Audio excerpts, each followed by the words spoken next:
हैं आप लोग? उम्मीद करता हूँ आप लोग अच्छे होंगे। चलिए आज हम लोग पढ़ेंगे क्लासिफिकेशन ऑफ एलिमेंट्स। चैप्टर चल रहा था, ये क्लास 11 का है और इसमें हम लोग इनऑर्गेनिक पे फोकस किए हुए हैं। ठीक है, हम लोग का कोई भी लैंग्वेज कुछ वो चेंज नहीं रहेगा, जैसे हम लोग क्लास में बात करते हैं वैसे ही यहाँ पे भी बात करेंगे। कुछ हो नहीं कि यूट्यूब पे वीडियो जा रहा है तो बड़ा हम लोग को सेंसिटिव बन के बनना है। ठीक है, ऐसा कुछ नहीं। जैसे हम लोग क्लास में बिहेव करते हैं, क्लास में बातचीत करके पढ़ते हैं, वैसे यहाँ पे भी बातचीत करके पढ़ेंगे, क्योंकि लैंग्वेज ही एक ऐसा चीज़ है कि जिसको समझ में आनी चाहिए, तभी आप केमिस्ट्री को समझ सकते हैं। ठीक है, तो सबसे पहले आप लोग हमारे लैंग्वेज से अवगत हैं कि प्रिंस सर ऐसे पढ़ाते हैं, ऐसे उनका बिहेव है, तो हमें उम्मीद है कि आप लोग को ये लैंग्वेज पसंद आएगा। जैसे हम क्लास में पढ़ाते हैं आप लोग को भली भांति परिचित होंगे। चलिए तो देखते हैं, क्लास 11 में ये इनऑर्गेनिक पार्ट पढ़ रहे हैं। इनऑर्गेनिक पार्ट में लेक्चर 2 हम लोग के बीच आया है।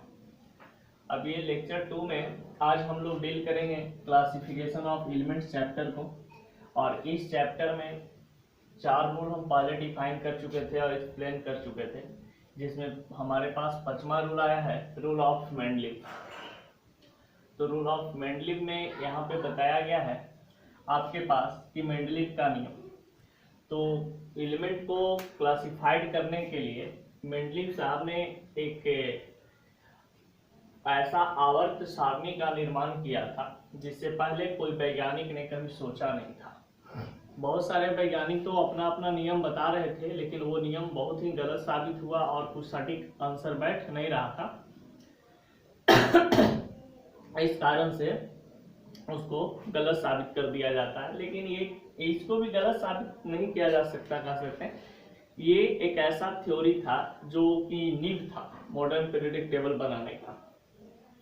तो इसमें रूल ऑफ मेंडलीव में ये यानी कि जो मेंडलीव साहब ने रूल बनाया था, तो ये किस प्रकार का रूल था इसके बारे में देखते हैं। सबसे पहले तो कोई अगर आपसे पूछता है कि रूल ऑफ मेंडलीव क्या था, तो बताइएगा एकदम शॉर्ट फॉर्म में, मेंडलीव्स पीरियोडिक लॉ, यानी कि आवर्त का नियम। जो सबसे पहला वैज्ञानिक था वो मेंडलीव साहब ही ने दिए थे और इसने बताया थे कि आवर्त के हिसाब से, आवर्त के नियम से हम लोग अपने एलिमेंट्स को क्लासिफाइड कर सकते हैं, जिसमें इसने कुछ बात को यहाँ पे बताया है। इस बात को यहाँ पे देख लेते हैं। देखिए, सबसे पहले आप लोग अगर लेक्चर मेरा देखते होंगे, तो हमको तो नहीं लगता है कि आप लोग लेक्चर देखते होंगे, क्योंकि यूट्यूब पे बहुत सारे हमारे से अच्छे टीचर हैं जो बैठे हुए हैं। तो आप लोगों को लगता होगा कि अरे इसका कौन वीडियो देखते हैं, तो सिंपल वीडियो बनाता है यार, ऐसे ही कुछ फालतू में। तो देखिए, बात यहाँ पे ये है कि हमारे पास यहाँ पे in the classification of elements was provided Russian chemist. सबसे पहले यहाँ पे समझिएगा, लेकिन एक चीज बता दें आप लोगों को, जो भी हमारे पास थ्योरी हम आपको देंगे बहुत ही डीपली थ्योरी देंगे। देखिए, इसने कहा क्लासिफिकेशन ऑफ एलिमेंट्स में ये 5th नंबर में इनका नाम आता है मेंडलीव का, और ये कहाँ के वैज्ञानिक थे? रशियन केमिस्ट थे, यानी कि रूस देश का रहने वाले थे, इसलिए इनको रशियन कहा जाता है। इनका पूरा नाम, मेंडलीव का पूरा नाम यहाँ पे लिखा गया है, डिमिट्री और लोवेनिच Mendeleev, who was professor of chemistry. ये बंदा जो थे ये केमिस्ट्री का प्रोफेसर थे मॉस्को में, और ये आपका पिट्सबर्ग जगह पे, पिट्सबर्ग यूनिवर्सिटी है। तो पिट्सबर्ग यूनिवर्सिटी मॉस्को में पड़ता है, वहीं पे ये लेक्चरर थे यानी कि प्रोफेसर थे। तो इनके बारे में कुछ डिस्कस हम लोग कर लिए, और यहाँ पे बताया जाता है कि ये नियम खोज किए थे 1869 अप्रॉक्स, कुछ ऐसे था 1869 का यहाँ पे लिखा हुआ है। ठीक है, सेकंड पॉइंट को यहाँ पे समझते हैं। When he did so, he found most of the element automatically got arranged in order they are increasing atomic weight. इनका मानना था कि एटॉमिक वेट पे, यदि हम लोग एटॉमिक वेट को समझ जाए तो हम किसी भी एलिमेंट को अरेंज कर सकते हैं, 1 नंबर 2 नंबर 3 नंबर दे सकते हैं। तो इनका मानना ऐसा था कि मान लीजिए कि कोई सब्सटेंस यहाँ पे ऐसे आपके पास है, इस एलिमेंट का ए नाम है, इस एलिमेंट का बी, इस एलिमेंट का सी, इस एलिमेंट का डी। इसका मानते हैं 1 ग्राम, इसका 2 ग्राम, इसका 3 ग्राम, इसका 4 ग्राम। तो इस तरीका से एटॉमिक वेट को डिफाइन कर दिया है। तो इसको इनको सजाने में बहुत ही आसानी होने लगा कि ये 1 ग्राम फर्स्ट है तो इसको एक एटॉमिक नंबर दे देते हैं, इसका 2 है 2, इसका 3 है तो 3, यानी यदि 4 है तो 4 पे एटॉमिक नंबर पे रहेगा, यानी जिस हिसाब से कर सकते हैं अकॉर्डिंग टू आपका एटॉमिक वेट। अब देखिए, ही आल्सो ऑब्जर्व, इस बंदा ने ऑब्जर्व किया कि 3 occupied recurrence of the elements with the similar physical and chemical property, और इसने फिजिकल और केमिकल प्रॉपर्टी को ध्यान में रखते हुए और उनमें सिमिलरिटी को देखते हुए इसने 1869 ईस्वी में एक पीरियोडिक लॉ बनाया, यानी आवर्त का एक नियम बनाया, और वही आवर्त के नियम से ये जाने जाते हैं। तो पीरियोडिक लॉ में बहुत सारी चीज हम लोग बात करेंगे, बहुत बड़ा टॉपिक है, इस टॉपिक से रिलेटेड बहुत सारी चीज को यहाँ पे हम लोग देखेंगे, ठीक है। तो चलिए यहाँ पे देखते हैं।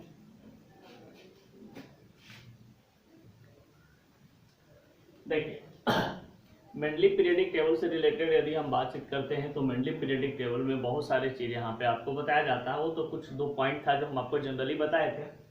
अब देखिए, यहाँ पे जो आपके पास बताए गए हैं कि मेंडली पीरियोडिक टेबल के बारे में, तो ये मेंडली पीरियोडिक टेबल से रिलेटेड यहाँ पे हम लोग बातचीत करते हैं और इसके बारे में अच्छी तरीके से हम लोग समझते हैं। बताया जाता है prepared periodic table on the basics of, यानी कि मेंडली साहब ने जो पीरियोडिक टेबल को प्रिपेयर्ड किया था वो किस आधार पे, तो एटॉमिक मास के आधार पे। अगर कोई आपसे ये बात पूछता है कि मेंडलीव साहब ने अपने पीरियोडिक टेबल का जो निर्माण किया था वो किस नियम के आधार पे, तो एटॉमिक मास के आधार पे, में basics of the atomic mass. All elements are arranged, इसमें जितने पीरियोडिक टेबल में उसने सभी एलिमेंट को अरेंज किया था वो ग्रुप और periodic in increasing order of atomic mass, यानी कि एटॉमिक मास जिस तरीका से आगे हम बताएंगे, अभी जो इस लाइन को प्रॉपर्टी को लिखे उसको समझा देते हैं, इसके बारे में और हम आगे डीपली पढ़ाएंगे। तो group and periodic in increasing order of atomic mass, atomic mass से रिलेटेड कोई भी सब्सटेंस को, जैसे हमारे पास जितने भी एलिमेंट थे उनका सबका वेट निकाल लिया, वेट निकालने के बाद वो डिफाइन कर लिए कि इसका वेट 1 ग्राम है, इसका वेट 5 ग्राम है, इसका वेट 8 ग्राम है। तो उसको कंपेरिजन करने के बाद जिसका 1 ग्राम वेट था उसको पहले नंबर पे रखे, जिसको 8 ग्राम वेट था उसको लास्ट नंबर पे रखे। इस कारण से उसने अपना एक जिसको बोलते हैं सीरियल नंबर, तो सीरियल नंबर बना लिए थे कि एलिमेंट को हम ऐसे रखेंगे। It was observed that the certain interval of property of an element was repeated. It was known as periodicity. Periodicity की बात आती है तो कहा जाता है कि हमारे पास उसने जो अपने पीरियोडिक टेबल बनाए थे उसमें देखते हैं कि बहुत सारे ऐसे हमारे पास एलिमेंट है जो रिपीटेड हो रहा है, यानी जिसका प्रॉपर्टी इंटरवल यहाँ पे मिल रहा है नहीं मिल रहा है वो भी आपका रिपीट फॉर्म में जा रहा है, तो पीरियोडिसिटी के रूप में चला जाता है। ही डिवाइडेड, कुछ मेरिट है, यानी कि यहाँ पे ऐसे आप लिख सकते हैं merit of Mendeleev periodic table, merit of Mendeleev periodic table, यानी कि मेंडली पीरियोडिक टेबल का मेंडली पीरियोडिक टेबल का मेरिट के बारे में बात कर रहे हैं। तो देखिए, he divided whole periodic table into group and periodic. कहा जाता है कि ये जो पीरियोडिक टेबल इसने बनाया था ये एक प्रकार का पीरियोडिक टेबल जो था ये ग्रुप और पीरियड को डिफाइन करता था। इसमें ग्रुप और पीरियड से ही रिलेटेड बात थी। तो इसमें जो ग्रुप की संख्या थी वो ग्रुप की संख्या कहा जाता है 7 था। ये ग्रुप की संख्या यहाँ पे 7 था और ग्रुप की संख्या नहीं, पीरियड की संख्या यहाँ पे 7 थे और ग्रुप की संख्या 9 थे। ये 9 कैसे थे हम लोग जब इसका डायग्राम बनाएंगे तो समझेंगे। अब कभी कभी पूछ देता है ग्रुप का डिफिनेशन, तो ग्रुप का डिफिनेशन उसने ये बताए थे कि the space between 2 vertical line is called group, यानी कि जो हमारे पास ऐसे लंबा लंबा खड़ा होते हैं, लंबा से ऐसे खड़ा होते हैं, इस साइड से ऐसे ऐसे, उसको हम ये बोलते हैं ग्रुप। और पीरियड जो ऐसे हमारे पास होते हैं, मान लो ये पीरियडिक टेबल है हमारे पास, तो इस टाइप से हम ऊपर से नीचे की ओर आते हैं तो ये ग्रुप हो जाता है। और पीरियड यहाँ पे the space between 2 horizontal line, तो एक हमारे पास क्या हो जाते हैं, ये पीरियड हो जाते हैं जिसका संख्या 7 बताया था। There was 7 period and 9 group 0 to 8। इसमें हम बताएंगे कि 0 क्या था और 1 to 8 क्या थे। Every similar element was occupy their position in same group. कहा जाता है कि एवरी सिमिलर एलिमेंट जितने भी हमारे पास थे वो यहाँ पे बताया जाता है कि जितने भी आपके पास सिमिलर एलिमेंट थे वो उनका पोजीशन अलग अलग और सेम जगह पर दिया गया था। यानी कि जैसे कि हम लोग वहां पे देखेंगे कि मान लिया जाए कि ग्रुप यहाँ पे आपके पास जैसे कि ग्रुप यहाँ पे 3 दे दिया जाए, तो बी एल तो अगर ए सब है तो ये इसका प्रॉपर्टी इसका प्रॉपर्टी इसका property physical property chemical property in दोनों का क्या होगा, सेम होगा। तो इससे रिलेटेड उसने बात को बताया। और आगे देखते हैं इसमें क्या बातचीत करते हैं। चलिए अब देखते हैं यहाँ पे फिजिकल प्रॉपर्टी के बारे में और कुछ केमिकल प्रॉपर्टी के बारे में इसके। तो देखिए यहाँ पे हम लोग मेंडलीव पीरियोडिक टेबल में बात कर रहे थे, कुछ यहाँ पे इंपॉर्टेंट नोट्स है उसको हम लोग ध्यान में रखेंगे। The physical and chemical property of elements are periodic function of their atomic weight. कहा जाता है कि हमारे पास जितने भी फिजिकल प्रॉपर्टी और केमिकल प्रॉपर्टीज किसी भी एलिमेंट्स का निकाला जाता है तो वो ग्रुप पे और पीरियड पे डिपेंड करता है। और ग्रुप और पीरियड पे हम तभी रख सकते हैं जब उसका एटॉमिक वेट हमें प्रेजेंट हो। और उसके बारे में बहुत सारे प्रॉपर्टी को ये मेंडलीव साहब ने व्याख्या कर दिया था। When the elements are arranged order into the increasing atomic weight, इस लाइन को हम आगे भी जिक्र कर चुके थे कि जब हमारा इंक्रीजिंग एटॉमिक वेट होगा तो सिमिलर प्रॉपर्टीज का कहलाएगा। यानी कि जैसे हम लोग आगे बात करेंगे कि इंक्रीजिंग एटॉमिक वेट कहने का मतलब क्या है, ऊपर से नीचे की ओर आएंगे तो हमारा एटॉमिक वेट इंक्रीज करते जाएगा और उसका प्रॉपर्टी हम लोग का हमारा एलिमेंट का सेम होगा। रिपीटेड फॉर्म में सर्टेन रेगुलर इंटरवल, और उसके बीच में कुछ इंटरवल भी होते हैं संख्या का, जैसे 2, 8, 18, 32, 50 इस तरीका से चलता है। तो यहाँ पे this repetition of properties elements certain regular interval is called periodicity of properties. अब देखिए पीरियोडिसिटी ऑफ प्रॉपर्टीज को जो हम लोग समझते हैं वो यहाँ पे इस तरीका से समझा जाता है। जैसे मान लिया जाए कि यहाँ पे हमारे पास हम लिए गाजिया कब रब से फरियाद इस तरीका से है, तो इसमें 1, 3, 11 और यहाँ पे 19 और डॉट डॉट डॉट यहाँ पे आता है। तो यहाँ पे जो इंटरवल काम करते हैं तो इंटरवल जैसे 2 का यहाँ पे आ गया आपका, 8 का यहाँ पे आ जाता है आपका 2, 8, 8 और फिर यहाँ पे आपका 18 का आ जाता है, तो 9, 8, 17 और 2, 3, 37 होता है 37। तो ये इंटरवल की जो हम बात करते हैं तो यही इंटरवल हमारा पीरियोडिसिटी कहलाता है। ठीक है, तो पीरियोडिसिटी के बारे में भी आप लोग कंप्लीट कर लिए। तो पीरियोडिसिटी ऑफ प्रॉपर्टीज 2, 8, 8, 18, 32, 50 ऐसे इस तरीका से पूरा हमारे पीरियोडिक टेबल में फंक्शन लागू होते हैं। At the time when the Mendeleev periodic table was formulated, जब ये मेंडलीव पीरियोडिक टेबल बनाया जा रहा था उस समय टोटल एलिमेंट की संख्या 63 थी। यानी मेंडलीव के समय टोटल एलिमेंट की संख्या कितने हो गए थी, 63 हो गए थे। और उसमें हम लोग बात कर रहे थे कि 63 एलिमेंट को उसने कैसे सजाया था। तो अब हम लोग देखेंगे मेंडलीव पीरियोडिक टेबल को, और यहाँ पे अब आपको समझ में आएगा। हो सकता है लैंग्वेज समझ में नहीं आप लोग को आया होगा क्योंकि लैंग्वेज ऐसा डिफिकल्ट हो जाता है। पहले हमको डायग्राम को बता देना चाहिए था, उसके बाद लैंग्वेज पे आना चाहिए था, लेकिन छोटा सा मिस्टेक हो गया। तो अब हम लोग देखते हैं उसको यहाँ पे। ठीक है, इसको नोट कर लीजिए। देखिए यहाँ पे एक स्टोरी पे आते हैं। मेंडलीव पीरियोडिक टेबल के बारे में यहाँ पे कुछ हम जिक्र करते हैं, इसके बारे में समझिएगा। ये सबसे पहले हमको जैसे ही मेंडलीव पीरियोडिक टेबल के बारे में, मेंडलीव के बारे में समझाने का कोशिश किए थे, उसी समय हमको इस ग्राफ को बता देना चाहिए था, इस टेबल को बता देना चाहिए था, लेकिन एनीवे अब समझ लीजिए। कहा जाता है मेंडलीव पीरियोडिक टेबल जो एमपीटी के फॉर्म से यहाँ पे हम लोग जानते हैं। तो एमपीटी एक होता है मॉडर्न पीरियोडिक टेबल जो आगे हम पढ़ाएंगे। यहाँ पे एमपीटी कहने का मतलब मेंडलीव पीरियोडिक टेबल की बात कर रहे हैं। तो मेंडलीव पीरियोडिक टेबल में बताया गया कि इस टेबल को 1869 में बनाया गया था, और इसको बनाया था कौन, तो हमारे मेंडलीव साहब ने। तो मेंडलीव साहब ने इसको बनाया था। ये मेंडलीव तत्वों का वर्गीकरण यानी क्लासिफिकेशन ऑफ एलिमेंट में इनका जो पोजीशन था ये 5th पोजीशन था। यानी कि 5वां ऐसा वैज्ञानिक थे जिसने मेंडलीव पीरियोडिक टेबल को बनाने का प्रयास किया। और ये एक ऐसा सोच था, इससे पहले कोई इस प्रकार से वैज्ञानिक लोग ने नहीं सोचा था कि एलिमेंट्स को हम ऐसे सजा सकते हैं। तो सजाने के पीछे यहाँ पे इनका 5th नंबर रैंकिंग किया गया कि मेंडलीव ने 5th नंबर पे वैज्ञानिक थे जो कि पीरियडिक टेबल यानी पीरियडिक लॉ के अनुसार यहाँ पे बनाने का कोशिश किया था।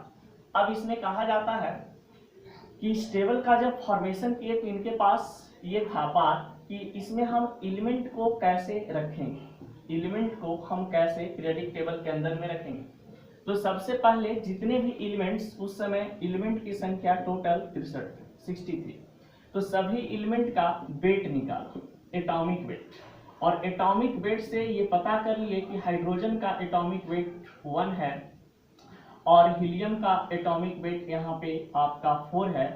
डॉट डॉट डॉट इसी तरीका से टोटल हमारे पास सोडियम का 23 है और यहाँ पे क्लोरीन का 35 है। बहुत सारे एलिमेंट का ये एटॉमिक वेट पता कर लिए एप्रॉक्स।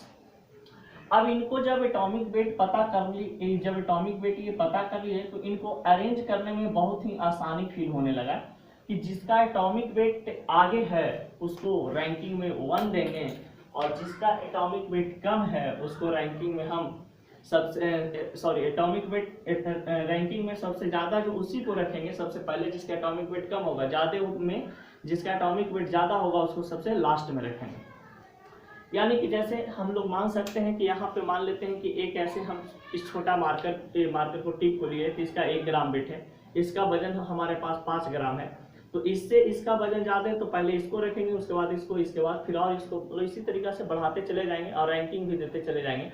1 2 3 4 5 6 पे हमारा आ रहा है। अब देखिए इस एलिमेंट को तो सबसे पहले बताया जाता है कि एलिमेंट को सजाने का जो प्रयास किए ये एटॉमिक वेट के माध्यम से सजाने का प्रयास किए, एटॉमिक वेट के माध्यम से हम सजाएंगे। अब आता है कि एटॉमिक वेट को सजाने के बाद इस एलिमेंट को ये फिजिकल प्रॉपर्टी और केमिकल प्रॉपर्टी के आधार पे रखना शुरू कर दिया।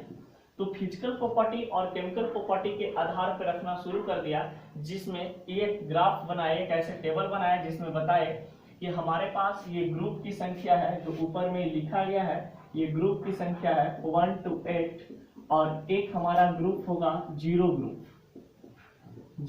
ग्रुप और ये जीरो ग्रुप को एक एक्स्ट्रा ग्रुप रख देते हैं। उस समय इसका जीरो ग्रुप का नाम नोबेल गैस ग्रुप नहीं रखा गया था, लेकिन इसमें जितने भी एलिमेंट थे नोबेल गैस एलिमेंट का ही थे। तो यहाँ पे अब देखते हैं, तो मेंडलीव पीरियडिक टेबल तैयार करने में सबसे अहम भूमिका ये फिजिकल प्रॉपर्टी और केमिकल प्रॉपर्टी और एटॉमिक वेट निभाता है। ये 3 चीज बहुत ही इंपॉर्टेंट तरीका से निभाते हैं। अब इसमें बात होती है कि हम लोग एलिमेंट में कैसे रख सकते हैं एलिमेंट को, इस टेबल में कैसे हम रख सकते हैं एलिमेंट को। तो यहाँ पे बात होती है इस प्रकार से,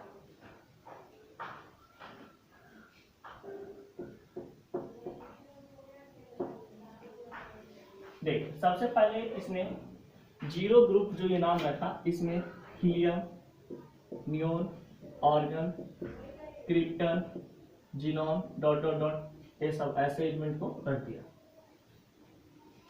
अब यहाँ पे हमारे पास एलिमेंट था हाइड्रोजन, तो यहाँ पे ये हाइड्रोजन को नहीं रखा क्योंकि हाइड्रोजन को इस बंदा ने आवारा तत्व कहा था, ये लोफर एलिमेंट है। उसके बाद लिथियम, बेरिलियम,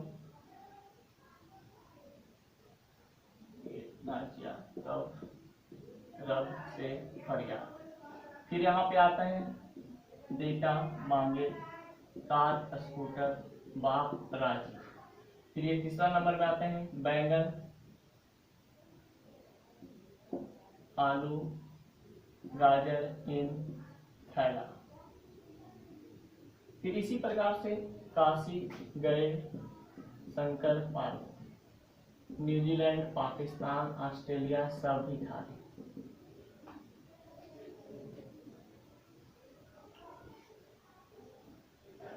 ये शिफ्टिंग इसका इस ऐसे था।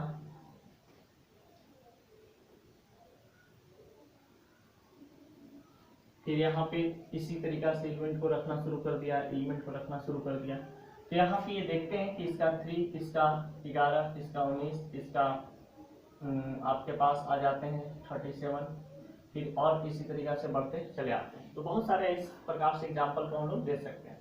तो इस तरीका से इसने पीरियडिक टेबल को बनाया था। अब बताते हैं कि उस समय आपसे कोई पूछे कि मेंडली पीरियोडिक टेबल में ग्रुप की संख्या कितने थे, तो मुख्य रूप से 8 थे। ये 0 ग्रुप को एक्स्ट्रा ग्रुप नाम दिया गया था, और उस समय मेंडलीव के समय इसको नोबेल गैस के बारे में लोग जानता भी नहीं था, बस इसको जानते थे कि इसका जो प्रॉपर्टी है ये डिफरेंट प्रॉपर्टी, इसका आपस में जो प्रॉपर्टी मिल रहा है ये डिफरेंट प्रॉपर्टी का, ये सबसे अलग प्रॉपर्टी का।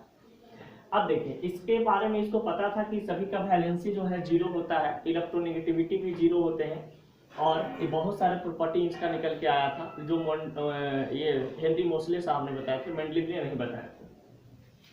तो अब यहाँ पे मेंडली पीरियोडिक टेबल से रिलेटेड ये सब कुछ बातचीत थी, इसको हम लोग देख लिए एक बार।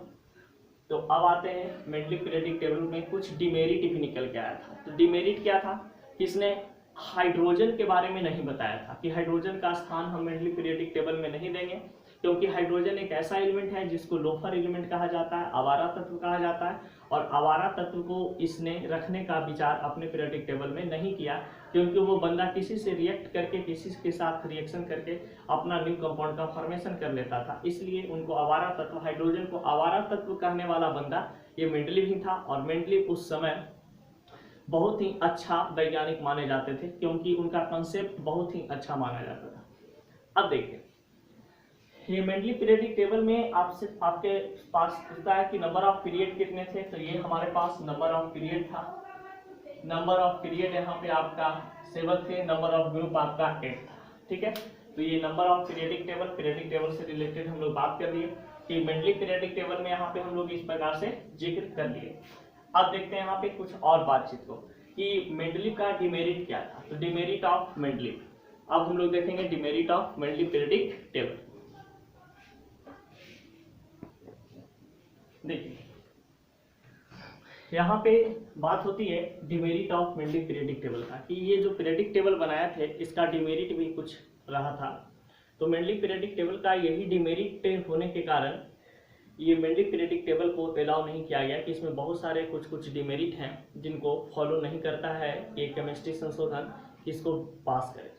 तो इसका डिमेरिट क्या चीज था, तो अगर ये कुछ बातों को बता देते तो इन्हीं का पीरियोडिक टेबल हम लोग आज पढ़ते, लेकिन इसी बात को सुधार करके, इसी बात को हेनरी मोसले ने सुधार करके अपना एक पीरियोडिक टेबल बनाया था, जिसको नाम उसने रखा था मॉडर्न पीरियोडिक टेबल, जिसको हम लोग लॉन्ग पीरियोडिक टेबल के नाम से जानते हैं। तो लॉन्ग पीरियोडिक टेबल के बारे में जो भी हम लोग पढ़ते हैं वो मोसले के बारे में, जो भी हम लोग मॉडर्न पीरियोडिक टेबल को पढ़ते हैं वो बनाया हुआ मोसले का है, मेंडलीव का नहीं। लेकिन हाँ, मेंडलीव ने उसका नींव डाल दिया था कि इस प्रकार से ही बनेंगे, यानी बात वो वाला हो जाती है कि एक रूम में 2 पार्टनर होते हैं और एक कुकर में चावल चढ़ा करके ऐसे ही मतलब कि धो देता है, धो के पूरा मेहनत करता है, डालता है, और जैसे ही एक आदमी होता है जो उसको उतार करके वो कुकर के ढक्कन को खोलता है, कहता है चावल हमने बनाया। तो मोसले यही काम किया था, और मेंडलीव बेचारा बहुत सारे काम किए थे। सबसे पहले देखते हैं कि डिमेरिट ऑफ मेंडलीव क्या था। पहला नंबर में the position of hydrogen in the periodic table is not fix, यानी कि अपने मेंडलीव पीरियोडिक टेबल में हाइड्रोजन का जगह फिक्स नहीं किया था। क्यों नहीं किया था भाई, तो इसके पीछे रीजन है, क्योंकि मेंडलीव ने बताया था कि हाइड्रोजन एक आवारा तत्व है। और अब आपसे कोई पूछे कि हाइड्रोजन को आवारा तत्व कहने वाला यानी लोफर एलिमेंट कहने वाला कौन वैज्ञानिक थे, तो मेंडलीव साहब थे। और पोजीशन ऑफ आइसोटोप्स, यानी कि एलिमेंट के उस अपने पीरियोडिक टेबल में एलिमेंट के आइसोटोप्स के बारे में नहीं बताया था, जिसके बारे में हम लोग को पता है कि आइसोटोप्स क्या होता है। आइसो का मतलब आइसो प्लस टोप से ये मिलकर के 2 वर्ड बना है। आइसो का मतलब होता है इक्वल, और टोप्स का मतलब होता है आपके पास एटॉमिक नंबर, यानी कि एटॉमिक नंबर तो यहाँ पे सेम होते हैं, बट एटॉमिक के वेट आपका डिफरेंट होता है, और इसी फिनोमिना को हम आइसोटोप्स कहते हैं। जैसे हाइड्रोजन का यहाँ पे आप देख सकते हैं H 1 1 1 1 2 और 3, इसको हम लोग बोलते हैं हाइड्रोजन। इसको ड्यूटेरियम, इसको हम बोलते हैं ट्राइटेरियम, तो इसको बोलते हैं ड्यूटेरियम, इसको ट्राइटेरियम बोलते हैं। तो इसके बारे में नहीं बताया था। Position of elements of group A, और ग्रुप 8 का जो एलिमेंट्स थे उसके पोजीशन के बारे में भी नहीं बताया था। ग्रुप 8 में जगह खाली छोड़ दिए थे कि इसमें कुछ एलिमेंट्स रखे जा सकते हैं, यानी कि अपने आधुनिक अपने आवर्त सारणी में इस वैज्ञानिक ने जगह को भी छोड़ दिया था। इनको अनुमान था कि आने वाला समय में कुछ और एलिमेंट का खोज हो सकता है, तो इस कारण से 8 एलिमेंट को छोड़ दिया था, 8 ग्रुप को छोड़ दिया था। नॉट डिफाइंड नोबेल गैस, और इसने नोबेल गैस एलिमेंट के बारे में भी नहीं बताया, क्योंकि इनके पास नोबेल गैस एलिमेंट प्रेजेंट थे, helium, neon, organ, krypton present था, लेकिन फिर भी इसने उसको एक अलग सीरीज नहीं दिया, एक अलग ग्रुप नाम, एक अपने पीरियोडिक टेबल में एक अलग ग्रुप बना दिया और बोला ये एक्स्ट्रा ग्रुप है जो जीरो ग्रुप है और इसी में इसका कुछ नाम होगा, इसके बारे में डिफाइन उसने नहीं किया था। It is not define a block, और इसने ए ब्लॉक, लेंथेनाइट्स और एक्टिनाइट्स के बारे में भी नहीं बताया था, न कि ग्रुप को बांटा था कि हमारे पास कितने एक पीरियोडिक टेबल में कितने ग्रुप होंगे, यानी बहुत सारे इनमें इनके मेंडलीव पीरियोडिक टेबल में मेंडलीव ने जो मेंडलीव पीरियोडिक टेबल बनाया इसमें बहुत सारे डिमेरिट थे और उस डिमेरिट को ये यूटिलाइज नहीं किया बढ़िया से, इसको मतलब अच्छी तरीका से इसको संशोधन नहीं किया, नहीं इसको देखा और बस ये हल्का बता करके छोड़ दिए, इसको इनको दिमाग से बाउंस होने लगा और ये फिर लास्ट में छोड़ देते हैं।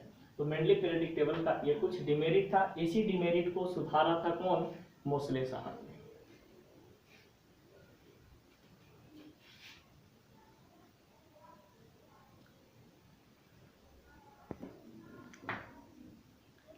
देखिए अब यहाँ पे बात आती है कि यहाँ तक जो टॉपिक थे ये क्लासिफिकेशन ऑफ एलिमेंट का टॉपिक था, जो अभी हम लोग यहाँ पे पढ़े ये टॉपिक हमारा ये था क्लासिफिकेशन ऑफ एलिमेंट, यानी कि क्लासिफिकेशन ऑफ एलिमेंट्स यानी तत्वों को वर्गीकरण करने के लिए कुछ ऐसे नियम बनाए गए थे, जिसमें सबसे पहले हम लोग पढ़े लेबोजियर के बारे में, और ये लेबोजियर के बारे में, दूसरा पढ़े हम लोग डोबेरेनियर के बारे में,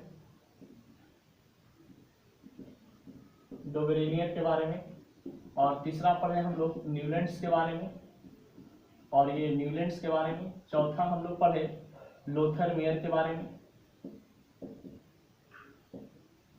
लोथर मेयर के बारे में, और ये पांचवा पढ़े हम लोग मेंडलीव के बारे में, मेंडलीव के बारे में।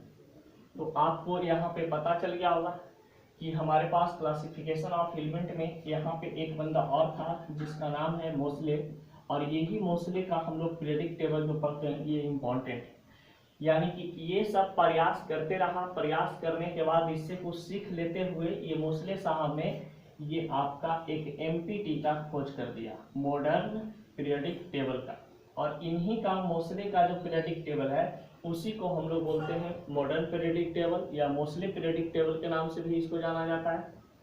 अब देखते हैं यहाँ पे लेबोजियर के बारे में। लेबोजियर ने दिया था non metal and metal rule, metal rule, अगर ये सब नॉर्मल ट्रिक है कि non metal and metal rule किसने दिया था? तो लेबोजियर ने। फिर ये ट्रिट्स लॉ, तो ये ट्रिट्स लॉ किसने दिया था? तो ये ट्रिट्स लॉ डोबेरेनर ने। न्यूलैंड्स ने क्या दिए थे? ऑक्टेव्स रूल, ये ऑक्टेव्स रूल दिए थे। लोथर मेयर ने दिए थे graph method, graph method. Mendeleev ने दिया था पीरियोडिक लॉ, और इस बंदा ने दिया था modern periodic table, modern periodic table, modern periodic table. तो यहाँ पे बात आती है कि क्लासिफिकेशन ऑफ एलिमेंट जो टॉपिक था, इस टॉपिक में हम लोग यहाँ पे क्लियर कर लिए। अब यही एमपीटी, इसमें दो टॉपिक हमारे पास थे, एक थे क्लासिफिकेशन ऑफ एलिमेंट्स यानी तत्वों का वर्गीकरण करने का प्रयास। एक छोटा सा स्टोरी हम सुनाते हैं, आप लोग को यहाँ से समझ में आ जाएगा।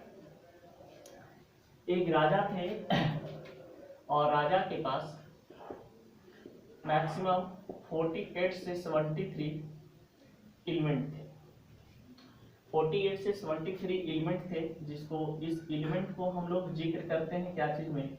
इनके पास इनका गर्ल्स थे, बेटी थी, डॉटर थी। अब इनका कहना था कि हमारे पास ये 48 से 63 तक हमारे पास एलिमेंट्स हैं, यानी कि टोटल नंबर ऑफ एलिमेंट्स 63 हैं। तो इनको प्रॉपर्टी याद करने में बहुत दिक्कत हो रही थी कि इसका प्रॉपर्टी हम कैसे याद कर सकते हैं, इनके बारे में कैसे हम इसका नाम, इसके बारे में इसका property, chemical property, physical property, ये क्या कर रही है नहीं कर रही है, सबको याद करना मुश्किल था। तब वो राजा ने एक प्लान बनाया कि एक बैठका बुलाया और बैठका में बताता है कि ऐसा कोई वैज्ञानिक है जो हमारे बेटी को, हमारे एलिमेंट को सजा करके रख दे किसी एक टेबल में, एक घर में। और उसने एक मीटिंग बुलाया और मीटिंग बुला करके सबसे पहला प्रयास किया लेबोजियर साहब ने, और उसने ये भी मुद्दा रखा था कि यदि जो भी हमारे बेटी को या एलिमेंट्स को सजा देगा उससे उसको हम विवाह करा देंगे। तब क्या करता है, सबसे पहले लेबोजियर आते हैं और लेबोजियर ने उसको अपना एक आइडिया देते हैं कि मेटल और नॉन मेटल के आधार पर इसको हम डिवाइड कर सकते हैं। तो बोला कि चलो ठीक है, लेकिन इसमें बहुत सारे डिमेरिट निकले थे, तो डिमेरिट के कारण इसका ये कथन गलत साबित हो गया था। फिर डोबरेनर आते हैं, तो ये ट्रीट्स लॉ पे इसको सजाने का कोशिश करते हैं। जितने भी एलिमेंट्स होते हैं इनको सोचते हैं इनके गर्ल्स को कि हम ट्रीट्स लॉ पे सजा दें, पहला एलिमेंट प्लस तीसरा एलिमेंट डिवाइडेड बाई 2 बराबर सेकंड एलिमेंट, और इस तरीका से सजाने का कोशिश किया। फिर न्यूलैंड्स आते हैं, तो ये संगीत के सुर पे यानी ऑक्टेव्स रूल पे सजाने का कोशिश करते हैं, संगीत के अष्टक नियम पे। तो संगीत के अष्टक नियम पे ये सजाने का कोशिश करते हैं, लेकिन इनमें भी बहुत सारा डिमेरिट निकलता है और ये गलत साबित हो जाते हैं, नहीं सजा पाते हैं। लोथर मेयर ग्राफ मेथड के द्वारा सजाना जाता है। इसको हम लोग बच्चों लोग को लोथर मेयर को लंगड़ा करके समझाते हैं कि ये लोथर मेयर जो था ये लोथल था, लंगड़ा था, और इसने ग्राफ विधि यानी कि पहाड़ विधि के द्वारा बताने का कोशिश किया। और जैसे ही पहाड़ पे इसको ले जाता है, इसकी गर्ल्स लोग को, इसकी बेटी लोग को, तो ये ऊपर से इसको टेल देता है। इसका नियम गलत इसको लगता है, इसके जितने भी एलिमेंट थे यानी कि गर्ल्स को इसका गलत एलिमेंट प्रोसेस लगता है, और इसको क्या कर देता है, ऊपर से ही टेल देता है और ये मर जाता है। इसका भी मेरिट और कुछ डिमेरिट, सबसे ज्यादा डिमेरिट था, लेकिन ये गलत साबित हो जाता है। फिर इसके बाद मेंडलीव आते हैं, और मेंडलीव बहुत अच्छा नियम बनाते हैं कि सबसे पहले उसने बताया मेंडलीव ने कि हम एक क्या करेंगे, ऐसे प्लॉट लेंगे, प्लॉट में हम 8 को ऐसे करके मार्केट बनाएंगे, 8 को ऐसे घर बनाएंगे, 1 से लेकर के ऐसे 8 तक, और उसमें हम 1 मार्केट बनाएंगे, 2 मार्केट, इसी प्रकार से 7 मार्केट बनाएंगे, डॉट डॉट डॉट डॉट करके 7 मार्केट बनाएंगे। उसमें हम एलिमेंट्स को ऐसे करके रखेंगे, जिसमें एक एलिमेंट यानी हाइड्रोजन जो सबसे तेज था और नंबर 1 था, उसको इसने अपना पीरियडिक टेबल में जगह नहीं दिया। और फिर लास्ट में आता है मोस्टली पीरियडिक टेबल यानी मॉडर्न पीरियडिक टेबल, और मॉडर्न पीरियडिक टेबल के बारे में फिर हम लोग बातचीत करते हैं नेक्स्ट वीडियो में। ये क्लासिफिकेशन ऑफ एलिमेंट आपका यहाँ पे कंप्लीट हो गया। अब हम लोग इससे रिलेटेड कुछ भी यदि आपको प्रॉब्लम होता है तो आप कोई रेफरेंस बुक का सहारा लीजिए, या कमेंट में, या हमें कॉल कीजिए। और हम लोग नेक्स्ट क्लास में पढ़ेंगे मॉडर्न पीरियडिक टेबल यानी कि मोस्टली पीरियडिक टेबल के बारे में। 11th का ये वीडियो बहुत ही इंपॉर्टेंट है।